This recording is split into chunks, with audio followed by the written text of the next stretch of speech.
Resadresaka RAKOTOMALALA Miarintsoa Solombavambahoaka voafeto amin'ny Distrika Ambatolampy.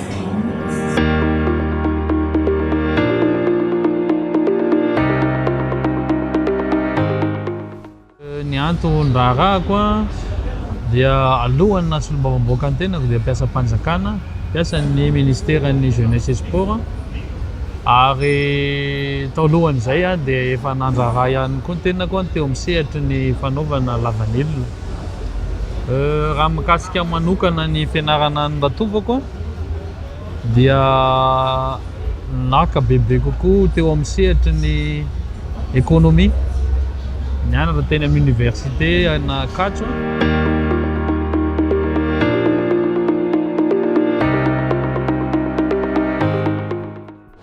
Raha matapa-kevitra ny tenako zavatra telo. Ny voalohany dia ny fandraisana andrara sy fandraisana andraikitra ho an'ny tanindrazana, tsy mifidy olona, tsy mifidy fotoana ary tsy mifidy toerana ihany koa, ary fijerena ny zava-misy iainan'ny firenena sy ny zavatra misy any ambanivohitra, indrindra eo amin'ny famolavolana lalàna ho apetraka ho an'ny vahoaka isam-baratonga. Ary ny tena fahatelo dia goavana dia ny fahitako ankehitriny fa dia efa mihan-tanora ny population na ny hoe ny karazana vahoaka zany zao dia tanora no maro anisa, ka tsara raha hoenona ny feon'ny tanora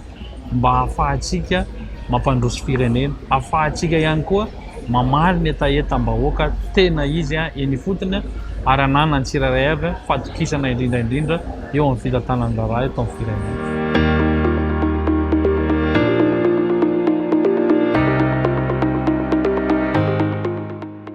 Eo amin'ny antenimirenena dia misy voamera maromaro. Ny voamera misy ana dia misy voamera anankitelo ny safidiko. Ndray ao amin'ny voamera mpanao lalàna. Ny antony nahatonga anao amin'ny voamera mpanao lalàna Solombavambahoaka ny tena tsara raha dinihana sy alalinina ireo lalàna izay mandalo. Tsara ampahafantarina ny mpanaraka antsika ihany nefany fa matoa zany ny tena na Solombavambahoaka dia resaka lalàna ny tena hotianao, ka mba tsy andeha be fahatany ny lalàna dia tsy maintsy mba nirotsaka hiditra ao anatin'izay. Manaraka an'izay ao amin'ny voamerany varotra sy ny industrie, tsy afaka handroso ny firenena iray raha tsy misy ny sehatrasy omena ny tanora, dia nisafidy koa ny hiditra ao anatin'ny voamera io. Ary ny voamera farany dia ny ao amin'ny tanora sy ny fanatanjahantena, satria amin'ny mahatanora ny tena, amin'ny mampiasa mpanjakana ny tena koa ao amin'ny jeunesse et sport dia nihitra atao amin'io voamera io ny tenany. Fa etoana dia manamarika antsika fa misy kosa ny atao hoe fikambanana anankiray izay natsangana, atao hoe réseau des jeunes parlementaires. Io réseau des jeunes parlementaires kosa dia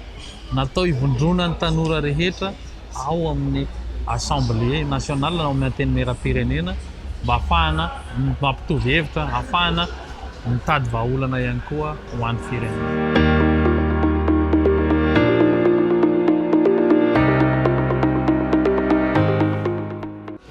Ny tena sarotra indrindra ho an'ny fanaterahana ny anjara andraikitra ny Solombavambahoaka dia ny fijerena, ny feo amin'ny fametrahana ny fandaniana lalàna, satria ny lalàna dia mila dinihana, ary indraindray nefany mety manafitohina ny sasany ny lalàna izay ho atao. Dia eo zany matetika ny lasa mametraka olana kely hoe mapetraka ady-hevitra mba ahafahana mandresy lahatra. Ary eo ihany koa ny eo amin'ny fanehoan-kevitra indraindray izay somary azo lazaina hoe mety misy ny tsindry na mety misy ny zavatra mety miseho,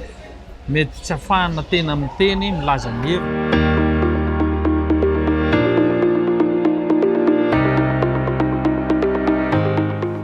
Tolo-dalàna na hoe natolotra na vinavinaina natolotra. Tolo-dalàna aloha hatreto tsy mbola nisy mazava tsara no natolotra. kanefa kosa efa manana vinavina mamola izay molavola izay zao a resaka lalàna mikasika ny fiompiana vorona matavy a satria any ivelany zany tsika zao mahita hoe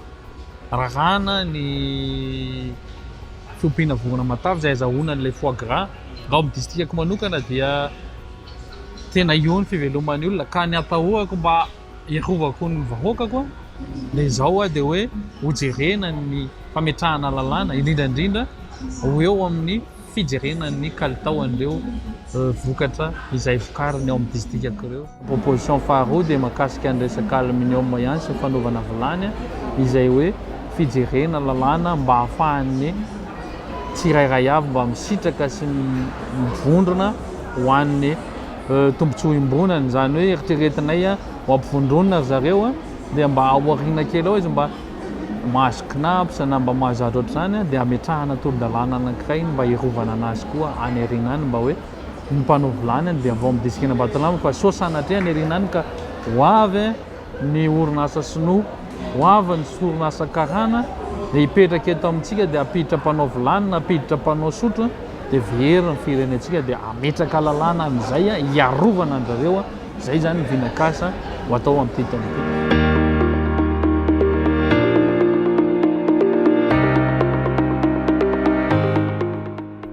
Amiko aloha raha misy ny azo atao tsy dia mety loatra amin'ny resaka politika zany session virtuelle zany satria ady hevitra ny atao ary mila mifanakalo hevitra ka manjary lasa tsy tena ny hevitra no miady ao anatin'ny session virtuelle fa lasa botolo fotsiny ka ny amiko tsy dia tsara loatra le session virtuelle fa tsara raha ataotsika session présentielle foana ihany izay ny tsara ho toto-saina.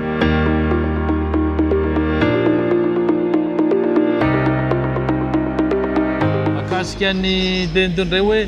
ampitaina amin'ny Facebook na amin'ny fitaovan-tserasera tena tsara ampahafantarina vahoaka malagasy raha azo atao raha nohatra ny any ivelany isaky ny session dia alefa mivantana mba ho hitan'izao rehetrarehetra zao satria eo no ahafahana mijery miady hevitra mba tsy ho lainga ny zavatra hita fa ho zavatra marina ka amiko tena ilaina présentielle ary ilaina fampitana mivantana ireo fivoriana rehetra izay atrehanao amin'ny anteny miram-pirenena.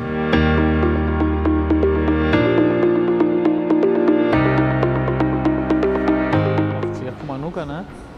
raha ho an'ny parlementa sy ny gouvernementa fomba fijeriko zany anahy dia hoe tena ilaina fa tsy tokony hoe mamona aminainy zany fa mety mahatonga le famona aminaina le izy rehefa ny zavatra misy lasa manara-dreny zany fotsiny dia lasa mona aminaina fa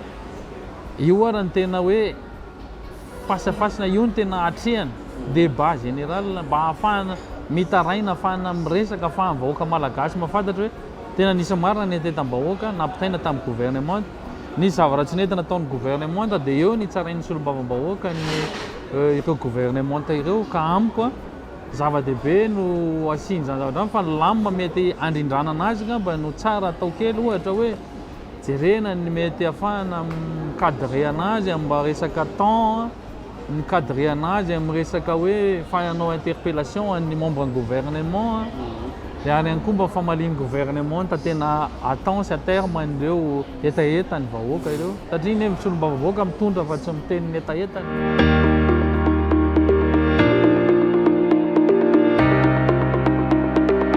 Raha antsika malala fa mila enti-manana manao an'izany milatsa-kofidiana zany ary vitsy amin'ny olona no manana an'izay vola hoentina ampiasaina hilatsa-kofidiana ampahafantarana ny tenany zany eo amin'ny sehatry ny tontolo ny fanaovana politika zay. Manaraka an'izay eo ihany koa ny efa misy hatramin'izay dia ny filazana an'ireo fahitana an'ireo olona efa zatra mpanao politika izay somary mametraka sakana ary indrindra moa ny zavatra anankiray dia tsy fatokisany mpanao politika raha fitatana fifidianana satria indraindray dia mieritreritra hoe ny fotsy lasa mainty ny mainty lasa fotsy dia sahirana ihany mandinika an'izany ny tanora dia somary miahotra izy raha tsy manana fatokisana eo amin'ny fidiana amin'ny sehatra politika kanefa ny amiko manokana dia mandrisika an'zareo hatrany ilatsaka satria raha tsy ao anatiny ne tsy afaka mahafantatra tsy ao tsy mahita ary raha tsy nanao ianao tsy nahafantatra amin'ny lesoka tokony ahitsy indrindra eo amin'ny resaka fanaovana politika izay.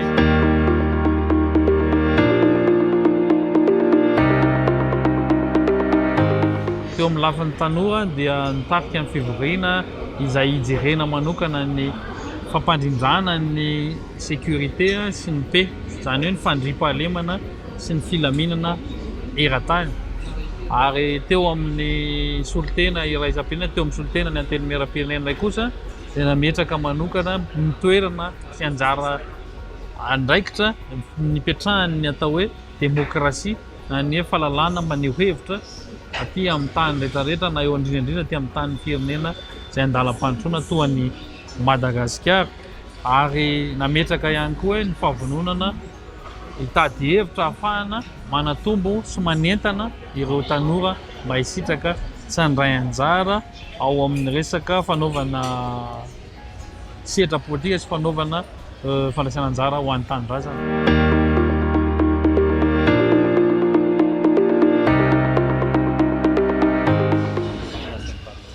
Raha te hafantatra ny asana parlemanta dia ny tena tokony atao bebe kokoa miaina aloha mianatra momba ny eo amin'ny sehatry ny lalàna. Rehefa voafehy tsara ny sehatry ny lalàna dia mijery ihany koa an'ireo lalàna izay mipetraka anivon'ny anteny miaram-pirenena, inona moa ny asan'izany, ny anjara andraikitra izany parlemanta izany, eo ny olona, eo ny anteny miaram-pirenena, mba tsy hifanitsaka amin'ny zavatra eritreretina ny fitsarana an'ireo Solombavambahoaka na ireo olo Madagasikara ireo ka eritreretina fa dia hoe mitovy amin'ny anjara andraikitra ny filoham-pirenena na ny gouvernement. Fa ny tena tsara dia manara vaovao dia manao fikarohana indrindra eo amin'ireo lalàna izay tokony mipetraka. Eo misy ny ACC na ny fitsarana romba lalam-pandrenona izay mamoaka sy mampafantatra tsara hoe inona aby ny anjara andraikitra ny Solombavambahoaka. Ao anatin'ny Solombavambahoaka koa nefa dia misy ny atao hoe règlement intérieur na hoe fitsipika amin'ny fianantiny ny Solombavambahoaka izay lany ny Solombavambahoaka alohan'ny tena hidirana lalandalina ao amina Solombavambahoaka izany. Dia tsara manana an'izany. Efa misy moa tanora mila an'izany dia afaka manolotra an'izany ny tena ary afaka miditra ao anatina trano kala ny teny miaram-pirenena mijery sy mamantatra ary maka an'izany mba malala ny andinindiny mahakasika an'izay.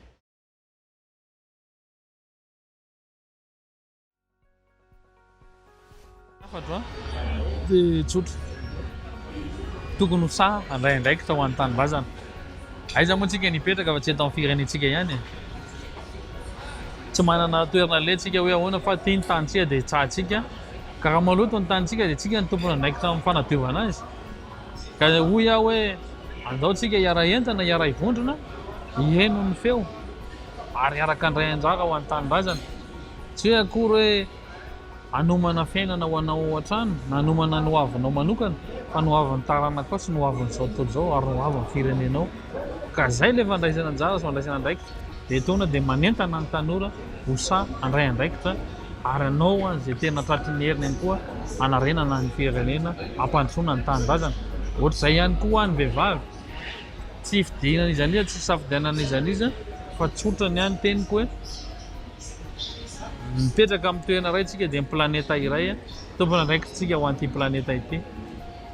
Na ianao mandray anjara any amin'ny sehatra politika, na ianao mandray anjara amin'ny sehatra sosialy, na ianao mandray anjara ho an'ny fanampiana ny tanindrazana iray manontolo ho fanarenana nyity firenentsika ity mahandroso Madagasikara satria tompony andraikitra ny tsirairay avy ho an'izany firenena mamitsika izany.